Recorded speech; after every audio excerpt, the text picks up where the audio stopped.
Mantan komandan Israel dalam perang Gaza tewas mendadak setelah ambruk saat fitness.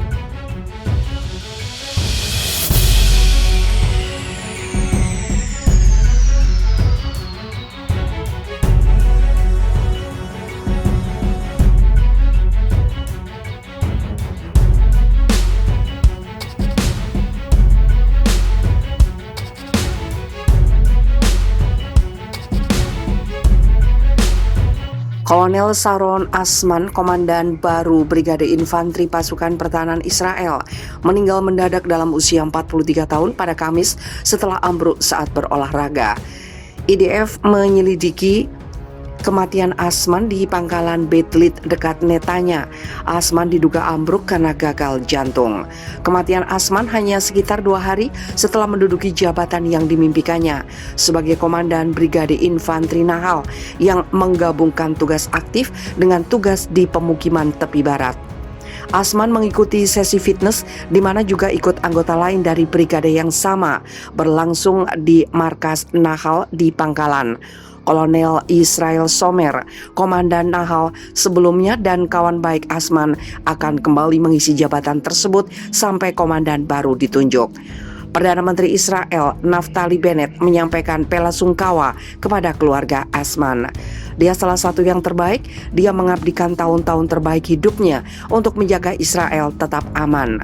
Kematiannya yang tiba-tiba menyakitkan dan sungguh malang. Kami bersama keluarganya, jelasnya, dikutip dari Haaretz Jumat 2 Juli.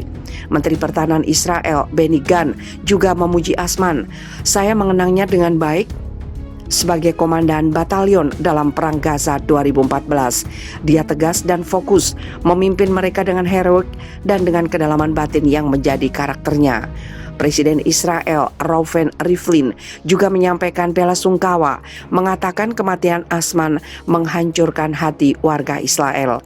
Menurutnya, Asman seorang pria yang bertindak dengan hati dan menyayangi bawahan dan orang-orang di sekelilingnya.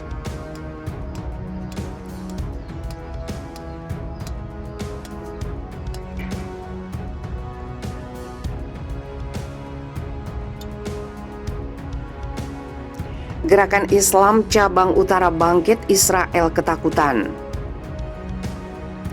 Pejabat keamanan Israel mengungkapkan ketakutan mereka terhadap kebangkitan Gerakan Islam Cabang Utara yang dipimpin Sheikh Red Salah yang dipenjara. Gerakan itu dilarang rezim Zionis 6 tahun lalu. Menurut Quds Pers, media lokal telah melaporkan para pemimpin Gerakan Islam Cabang Selatan yang merupakan bagian dari koalisi pemerintah Israel baru-baru ini menyatakan simpati mereka dengan Cabang Utara. Perkembangan ini setelah protes solidaritas untuk mendukung warga Palestina di lingkungan Yerusalem yang terancam diusir, penyerbuan di Masjid Al-Aqsa dan jalur Gaza pada Mei. Beberapa pemimpin Gerakan Islam Cabang Utara ditahan pada saat itu, termasuk Wakil Ketua Gerakan Islam Sheikh Kamal Al-Khatib.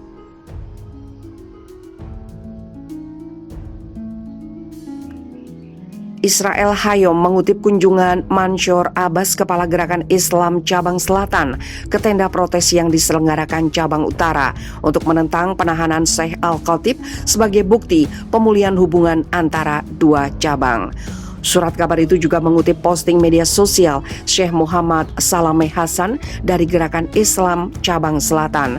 Seluruh rakyat Palestina bersatu dari sungai sampai ke laut hingga disingkirkannya pendudukan, tegas dia. Menurut surat kabar tersebut, perbedaan antara kedua cabang tersebut adalah pendekatan mereka yang berbeda untuk berpartisipasi dalam pemilu Knesset Israel. Cabang Selatan setuju terlibat dalam pemilu itu pada 1996, sedangkan Cabang Utara menolak menjadi peserta pemilu tersebut.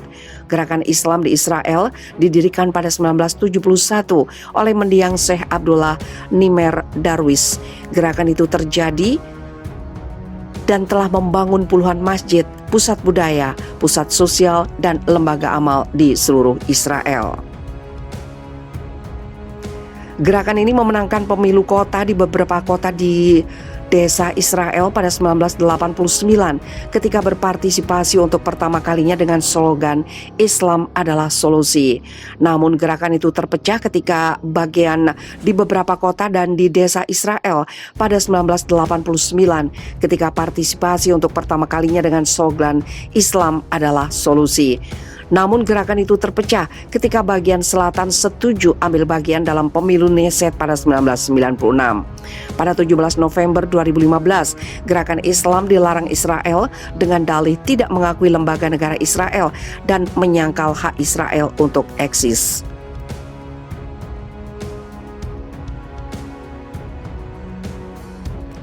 Kabinet Israel menganggapnya sebagai kelompok teroris dan menuduhnya sebagai bagian dari Ikhwanul Muslimin.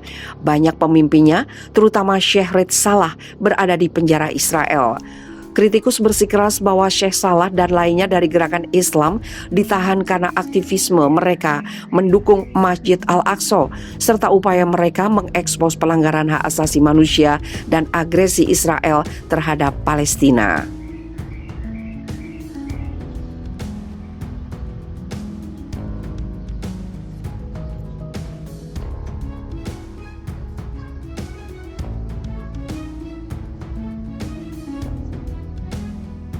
Pemukim Israel tinggalkan pos terdepan tepi barat Palestina.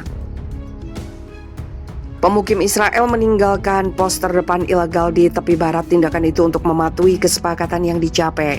Dilansir dari AFP, Sabtu 3 Juli, pemukim meninggalkan lokasi menggunakan mobil militer dan polisi Israel.